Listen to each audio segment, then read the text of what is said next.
Znaš li da najopasniji neprijatelj kojeg imaš živi u tvojoj glavi? Postoji jedna stara poslovica koja kaže: ubiješ misao prije nego što misao ubije tebe. Zvuči dramatično, ali kad bolje razmisliš, nije daleko od istine. Negativne misli su poput otrovnog sjemena. Ako ih zalijevaš svaki dan, brigama, strahovima, sumnjama, izrastu u divovsko drvo koje te zasjenjuje, guši, blokira svaki pokušaj sreće i napretka.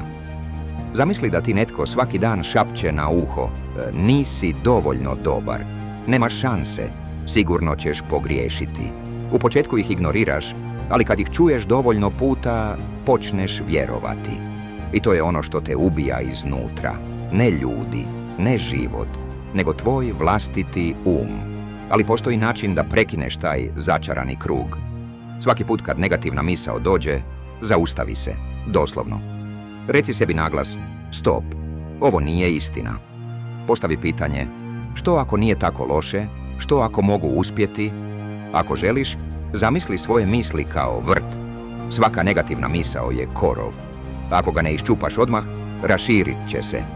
Ali ako ga na vrijeme ukloniš, ostaje prostor za ono što stvarno želiš. Za mir, hrabrost, ideje, ambiciju. Nije lako. Tvoj mozak voli ponavljati negativno jer je uvjeren da te tako štiti. Ali prava zaštita je u tome da naučiš upravljati svojim mislima, ne da one upravljaju tobom. Zato sljedeći put kad pomisliš: ne mogu ili nisam dovoljno dobar, sjeti se, te riječi nisu stvarnost. To su samo misli, a misli možeš promijeniti, jer ako ih ne zaustaviš, one će zaustaviti tebe.